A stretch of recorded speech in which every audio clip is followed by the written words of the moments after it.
Kuzaliwa kwa Kristo Bwana wa mbinguni ambaye tunamuita Yesu Kristo. Tunakumbuka siku zake za kuzaliwa.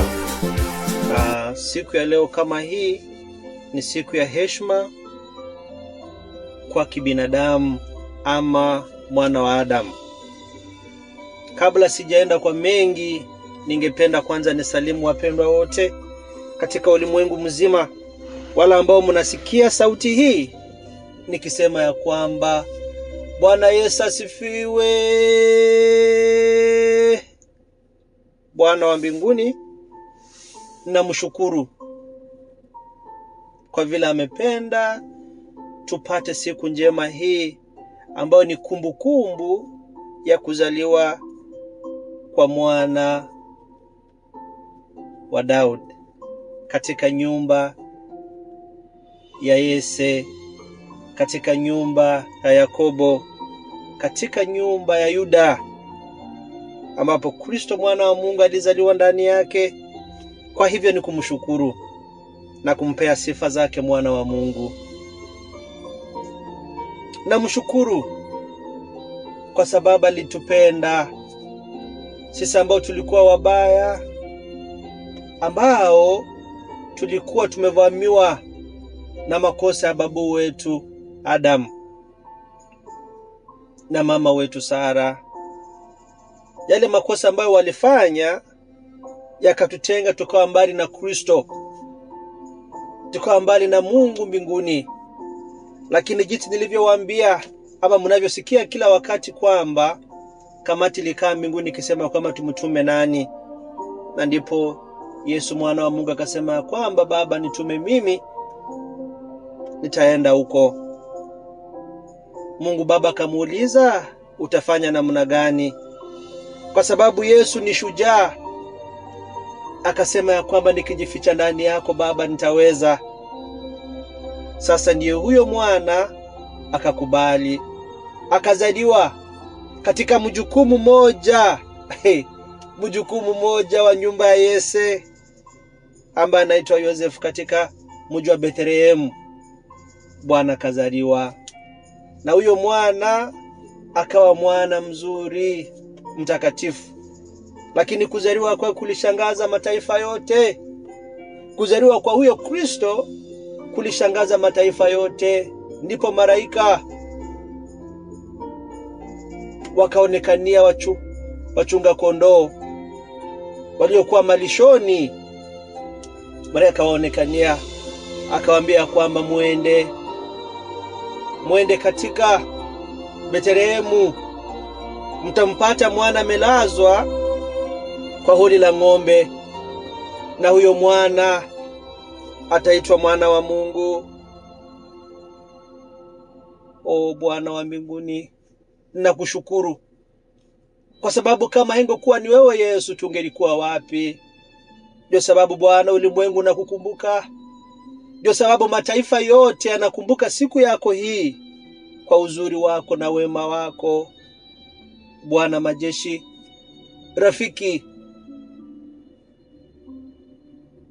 rafiki wa baba yangu, rafiki wa Musa, Melkizedek, tunashukuru kwa kazi yako njema Mungu Baba, kututumia mkombozi, mfalme wa mbinguni, kutukumbuka atupee mkombozi. Sio kitu rahisi, kwa sababu mnakumbuka nyinyi mko na watoto, nyinyi wazazi. Si rahisi upeleke mwanao mahali ambapo unajua atamuua. Unaogopa ukisema kwamba mwanangu itakuwa namna gani.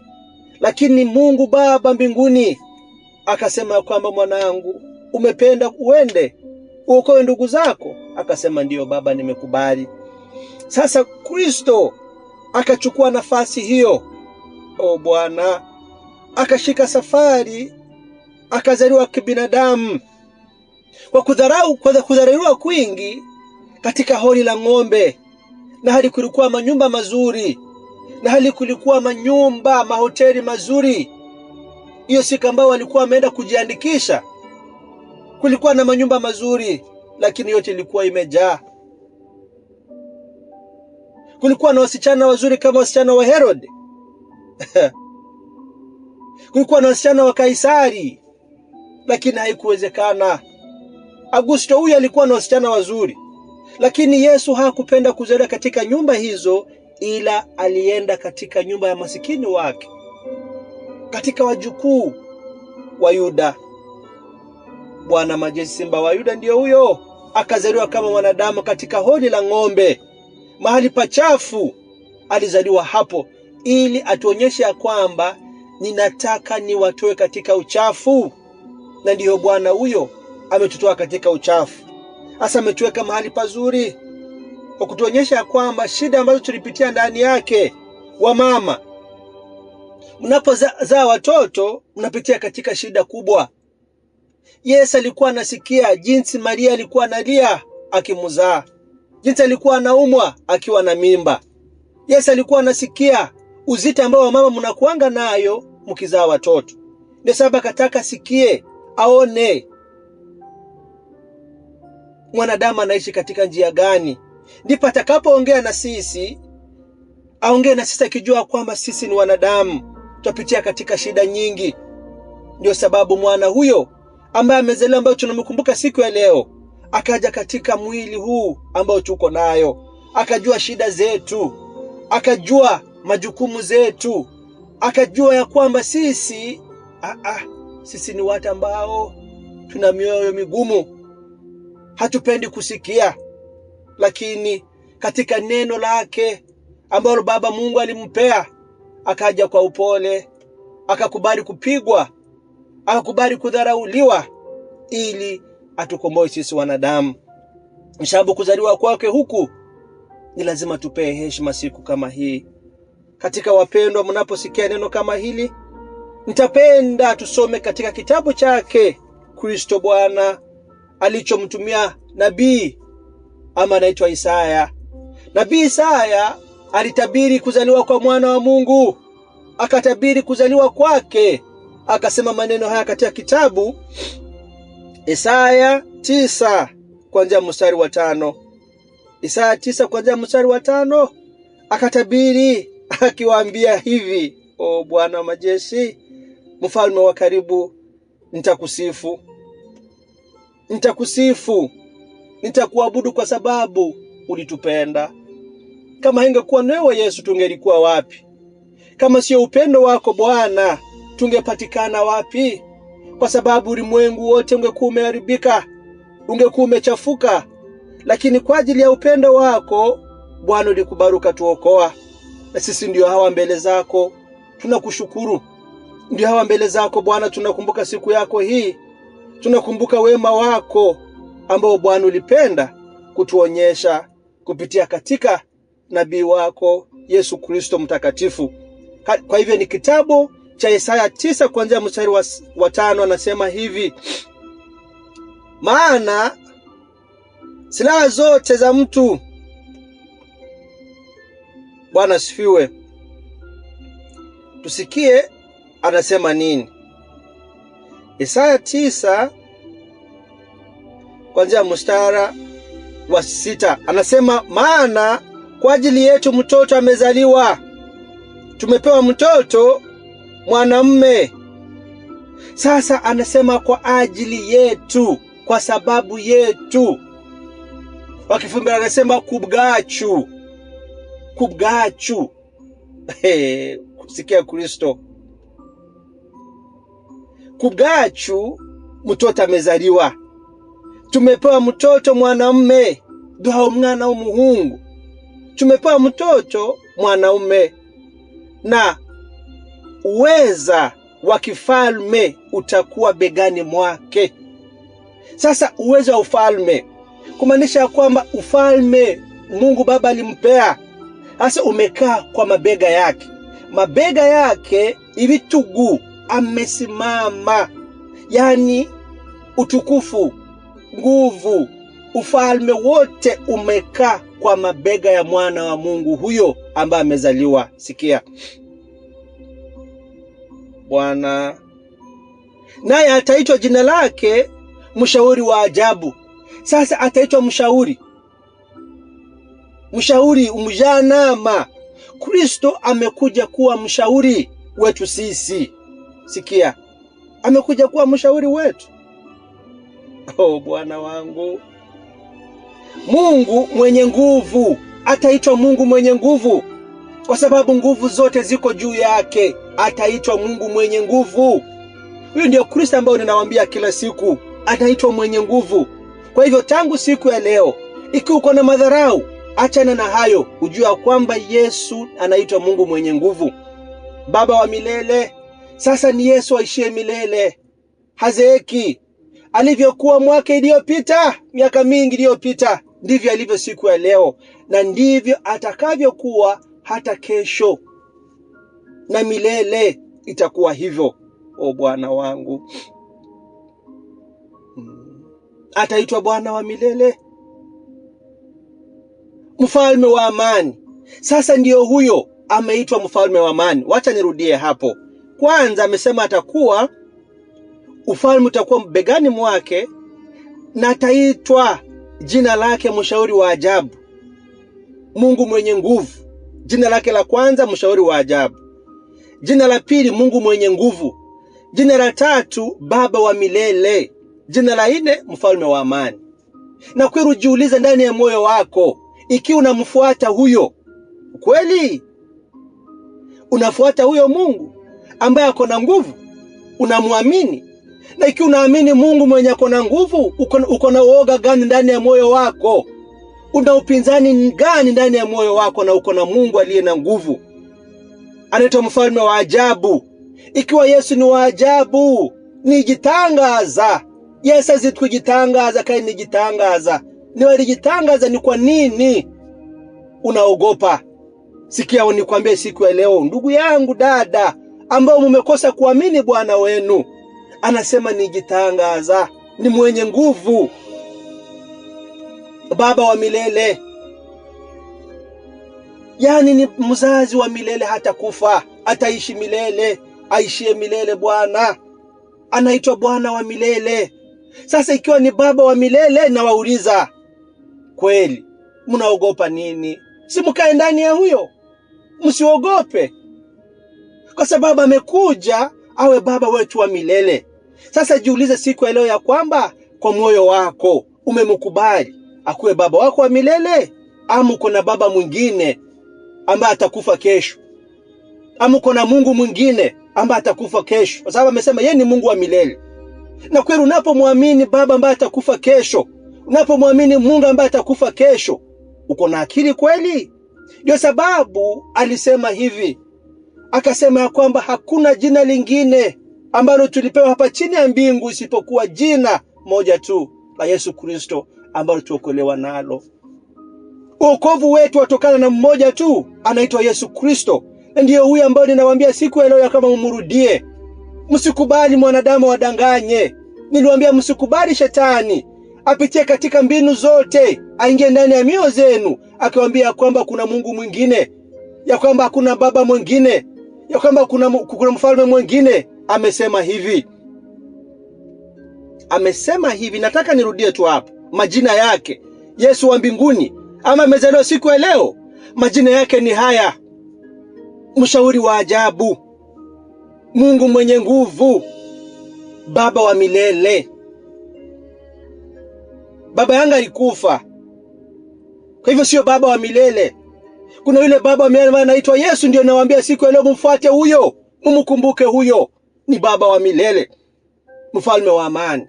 Yeye ni wa amani, si wa vita. Mbona mleta vita katika hiyo nyumba ya mfalme wa amani ambayo ni Kristo? Mkiwa na maneno mengi, mkiwa na madharau katika nyumba ya Kristo, ni kwa nini? Hasa anasema kwamba yeye ni mfalme wa amani. Sikia sasa mstari wa 7, anasema hivi: maongeo ya enzi yake na amani hata kuwa na mwisho kamwe. Maongeo, maneno yake, matamshi yake ya mfalme wa ajabu huyo ya enzi yake, yani ya ufalme wake huo, anasema hivi: hayo hayatakuwa na kikomo. hatakuwa na kikomo hata kidogo, asema Bwana majeshi.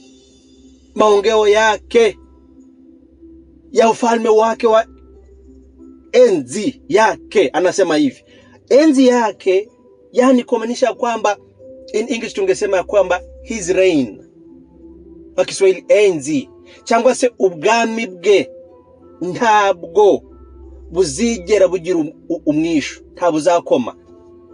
Ufalme wake utakuwa na kikomo. Tusikie hapa. Katika kiti cha enzi cha Daudi na ufalme wake. Ndio sababu ninawaambia kwamba mnapokumbuka Yesu msimsahau Daudi. Mnapokumbuka Kristo mwana wa Mungu msimsahau Daudi, kwa sababu Daudi huyo ndiye rafiki wa Kristo ambao Bwana alimpenda. Akamchagua, akasema kwamba Daudi, katika nyumba yako ndipo chipukizi atatokea hapo. Bwana wangu, mfalme. Akasema katika nyumba yako Daudi. Na alianzia tena kwa babu ya Daudi ambaye anaitwa Yakobo, ambaye niliwaambia. Yakobo akiambia mtoto wake ambaye anaitwa Yuda, akasema fimbo ya ufalme hautatoka katika nyumba yako kama mwenyekiti hajakuja. Na sasa ndiyo huyu leo amezaliwa, ambaye aliongewa juu yake katika kitabu cha Mwanzo 49, ya kwamba fimbo ya ufalme haitatoka katika nyumba yake hiyo. Sasa ndiyo huyu Bwana amekuja, amezaliwa mfalme, amekuja, tunamshukuru. Sasa amesema katika kiti cha enzi cha Daudi na ufalme wake, kudhibitisha na kutegemeza kwa hukumu na kwa haki. Sasa hukumu wake utakuwa wa haki. Kwa sababu niliwaambia, sishituki, sitishwi, kwa sababu najua hukumu wa Mungu ni wa haki. Ubucamanza bw'Uwiteka Imana n'ubw'ukuri, n'ubw'ubutabera. Kwa hivyo ndio sababu napo nena jambo nasema kama mwenye ako na mamlaka, kwa sababu nilipewa na huyo mwenye mamlaka. Kwa hivyo ninapoongea, naongea nikisimama juu ya huyo ambaye ni mwamba, ambaye ni Kristo, ambaye mlimwamini nyinyi. Na ningeomba na nyinyi mumwamini, ataweka uhuru, atawaponya, atawafanya mkuu watoto wake. Lakini shida ni ya kwamba imani iliwashinda wapendwa. Unaamini leo na kesho narudi nyuma unaanguka. Unaamini leo, kesho nagagaa kwa matope. Unaamini leo, kesho naenda unatenda dhambi. Lakini Bwana anasema ya kwamba unapomwamini, ujue ya kwamba yeye uamuzi wake hauna ubaguzi. Ujue kwamba yeye ufalme wake ni wa haki na hukumu wake ni wa haki. Na yeye mwenyewe huwategemezea wenye haki. Na anatoa hukumu kwa wale walioonewa. Ndiyo huyu anawapea neno la kula kila siku. Anawapea chakula chake kupitia katika midomo yetu, watumishi wa Mungu. Lakini badala ya kusikia na kustaamini yale ambayo tunawaambia, mnashika maneno ya uongo, mnashika maneno ya uchafu, mnashika maneno ya kuwapoteza, mnashika maneno ya chuki. Unapoambia chukia ndugu yako, furaha unamchukia. Unaposikia kwamba huyu usimkubali, na unamchukia. Na Yesu anasema nini? Yesu anasema penda mwenzako, penda jirani wako kama nafsi yako. Kwa sababu alijua kwamba upendo ndio ulimfanya katoka mbinguni akaja hapa ulimwengu kutuokoa sisi. Upendo. Kwa hivyo mpende ndugu zenu, mpendane nyinyi kwa nyinyi, mfurahiane, mtembeleane, muimbe pamoja, mkimsifu Kristo aliyewaokoa. Lakini kwa ajili ya shetani aliyeingia ndani ya mioyo zenu, chuki imewajaa. Bwana mrudie Kristo, mrudie mfalme. Jinsi amezaliwa siku ya leo, akae ndani ya mioyo zenu. Jinsi amezaliwa siku ya leo, Bwana wa mbinguni, Yesu wa majeshi, akae ndani ya mioyo zenu, waongoze. Mkubali, msiongozwe na tamaa za mwili. Msiongozwe na chuki. Msiongozwe na hasira. Msiongozwe na tamaa ya dhambi. Bali muongozwe na Kristo wa mbinguni aliyewaokoa. Bwana wenu anasema hivi, tangu sasa hata milele. Sikia, tangu sasa hata milele hukumu yake itakuwa ya haki. Kwa sababu mimi huwa nawaambia sitishiki na mtu, sitishwi na mtu. Mimi nasimamia haki. Hata nisimame peke yangu, nitasimama kwa sababu ninajua ya kwamba hukumu wa Bwana wangu, hukumu wa Kristo Yesu wangu ni wa milele na ni wa haki, na atatoa haki yake kwa wakati wake.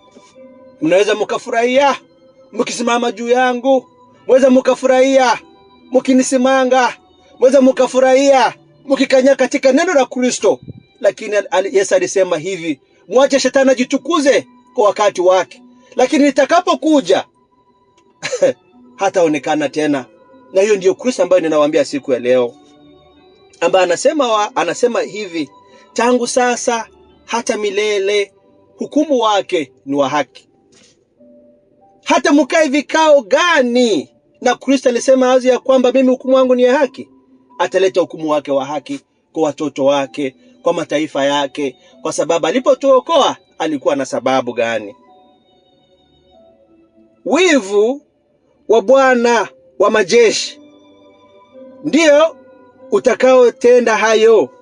Sasa kwa sababu Yesu ni wa wivu, baba yake ni wa wivu, hataki miungu mingine mbele zake, hataki mwanze kubandika majina mengine. Yesu wa mbinguni mbandike majina mengine, jina lake takatifu mlivalisha mtu mwingine, hapendi hayo. Ninawakataza katika jina la Kristo Bwana wangu, na kataza katika jina la Yesu Mnazareti, msikubali kumuita mwanadamu jina la Mungu. Sijui hakuna Mungu mwingine kama nani, sijui hakuna nitafuata huyu mpaka mwisho, mpaka kukufa. Bwana hapendi hayo.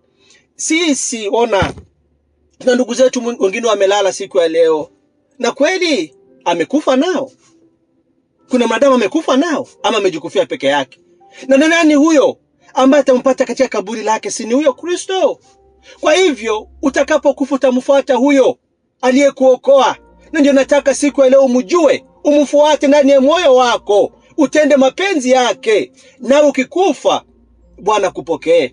Na ukitoka katika mwili wako huu Bwana atakupokea. Lakini mkiendelea kutenda dhambi, mkiendelea kuimba nyimbo mbaya za kutukuza wanadamu, Bwana anasema hivi, wivu wa Bwana wa majeshi ndio utakaotenda hayo ya kuangamiza nyinyi. Ndiye atakayetenda mambo haya ya kuangamiza nyinyi kwa sababu mlimkataa. Bwana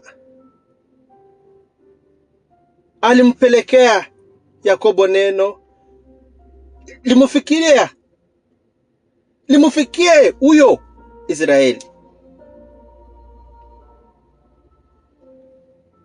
Bwana alipotoa neno hilo akaliambia Yakobo, alitaka limufikie Israeli.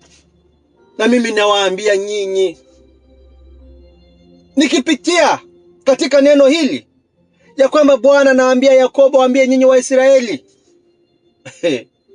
ikiwa mnajua nyinyi ni Waisraeli wa kweli, umrudie Bwana wa mbinguni. Msikubali shetani wapoteze.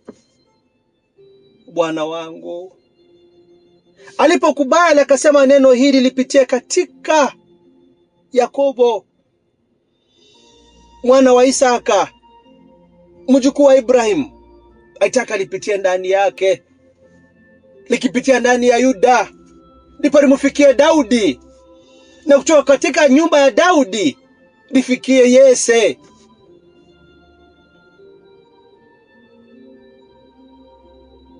Ipitifikie Yosef.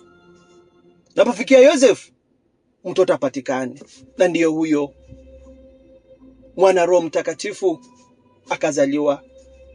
Na ndiyo huyo mwenye nguvu, mfalme wa ajabu, mwamba wa milele, Rabi, Melkizedek, simba wa Yuda, amezaliwa siku ya leo kutukomboa sisi. Kwa hivyo sitaenda kwa mengi, ilikuwa tu salamu na kuwapongeza katika siku hii njema. ambao Bwana ametupea. Tukumbuke tulitoka wapi, tukumbuke tunaenda wapi. Msikubali shetani awapoteze kwa kutokujua. Msikubali shetani awaletee mambo mengine, mawazo mengine. Mumuache Kristo aliyewaokoa, kwa sababu aliwapenda. Mlipokuwa mbali akawaleta karibu, mkawa watoto katika nyumba yake. Alikuwa na shabaha. Ndio sababu nataka hiyo shabaha ambayo Yesu aliwaitia mkuwe nayo mpaka milele. Ndipo tutakapolala Bwana tupumzishe mahali pazuri, atupe mahali pazuri pa kupumzikia. Lakini jiulize wewe siku ya leo, Bwana kikuchukua jinsi Bwana amechukua ndugu yetu mmoja ambaye alikuwa mhubiri Gasasira. Bwana amemchukua.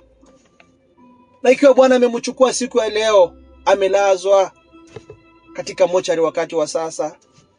Ako ndani ya baridi na mpiga, na ako peke yake. Bibi yake amemwacha hapo, ameenda.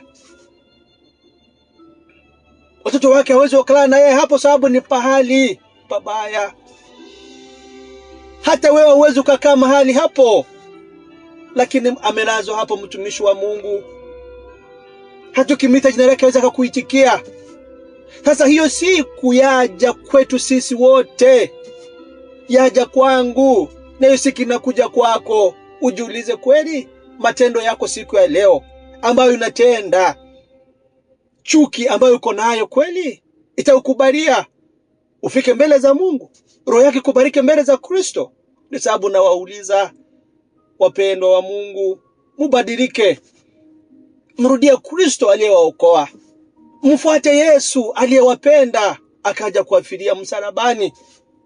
Mkubali Kristo aliyekuja akawacha kiti chake cha enzi, akaacha kazi zake nzuri, akaacha ufalme wake, akaja awe kama nyinyi, akakula kama nyinyi, atembee kama nyinyi.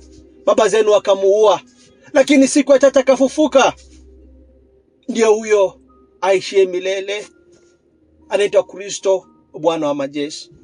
Na kweli siku yake ikifika kama hii ya ndugu ambaye imefikia ndugu yako huyo Gasasira, kweli mtamwona Yesu.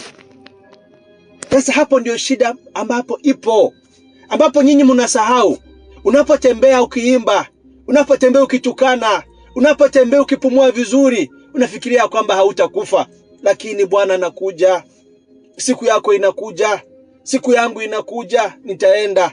Lakini swali ni kwamba atakupata kama uko tayari. Matendo ambayo unatenda wewe, jiulize wewe mama, jiulize wewe dada, jiulize ndugu, jiulize mzee, kijana, matendo ambayo unatenda kweli yatakufikisha mbele za Kristo? Na unapojiuliza mambo kama hayo, yakupee kujifikiria ndani ya moyo wako, uone matendo yako yanamfurahisha Bwana.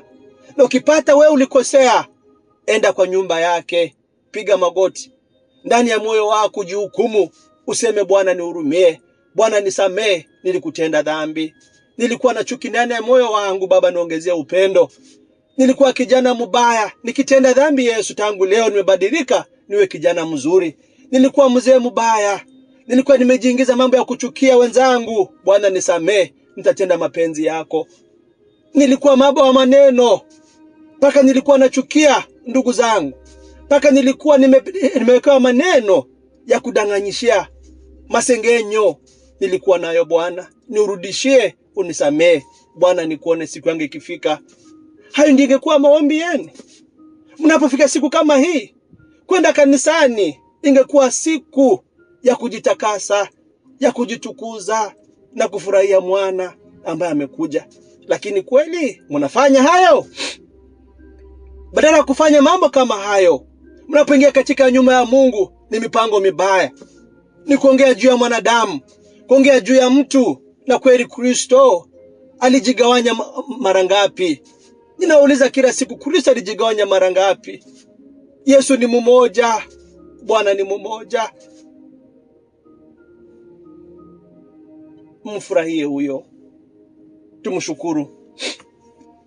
Baba, Mwana, Roho Mtakatifu, Nakushukuru Kristo kwa wema wako. Bwana, nakushukuru kutimiza ahadi yako Kristo. Tumesoma maandiko katika Isaya 9:6. Anasema hivi ya kwamba tumepata mwana. Na Yesaya alitabiri hayo miaka iliyopita kitambo, lakini kwa sababu wewe unaposema jambo ni hilo litatendeka. Bwana, nashukuru kutekeleza ambayo ulisema. Bwana, ulizaliwa kutukomboa sisi na kutusaidia, utupe nguvu za kusimama juu ya mwovu shetani. Bwana, tazama, mwana umezaliwa, na kuita rafiki wa baba yangu, na kuita rafiki wa kweli, na kuita Kristo. Wanapokaa Bwana, ndio hao wamekaa, sio juu yako Bwana, bali wamekaa njama. Wamekaa njama Kristo. Lakini mtumishi wako Daudi alisema nini? Alisema ya kwamba hata nikilazwa, nalazwa katika nyasi Bwana ambao ni nyofu, nalazwa katika majani mabichi. Kwa hivyo sitamuogopa mwanadamu, kwa sababu Bwana wangu yu pamoja nami. Na ndio sababu Kristo nakuomba, sababu najua watembea nami. Ninapokanyaga mahali Kristo, unakanyaga na mimi, kwa sababu ni ahadi yako. Na Bwana, nakuomba nikituma neno katika roho za hao watu wako, nitume neno Kristo katika kundi lako hilo Bwana. Wanapokaa wakikutana kwa umoja Kristo, wataonyesha katika njia 7. Kila mmoja atakapotoka hapo, atoke na maneno tofauti. Kwa sababu gani? Kwa sababu njama zao sio njama za kuinua kazi yako, bali ni za kupoteza ulimwengu. Baba, nakuomba sifa zako, utukufu wako, rehema zako zikae kwa wale ambao wanakutegemea katika hizo roho ambazo zinakutafuta kwa ukweli. Bwana, watazame na uzidi kuwaokoa. Wale ambao wamekaa nyumbani Kristo, watazame Kristo Bwana. Sio kupenda kwao Kristo, bali ni kutafuta kudoga ambako kulikufanya wakakosewa, kwenda katika nyumba ya kushukuru. Masikini wako Baba nawaombea, wagonjwa wako Kristo nawaombea pia.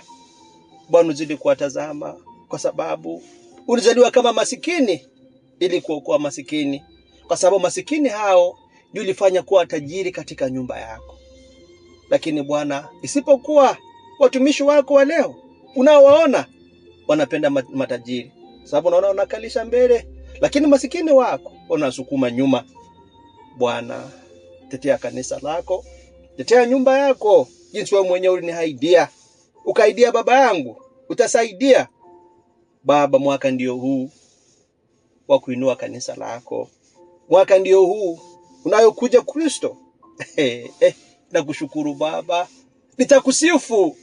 Nitakusifu Kristo kwa wema wako. Bwana, nangojea mengi ndani yako, jinsi kanisa lako langojea ndani yako. Kwa sababu Bwana, kuchoka wamechoka, lakini waseme nini? Wana nguvu kweli? Hawana, lakini wewe uko na nguvu.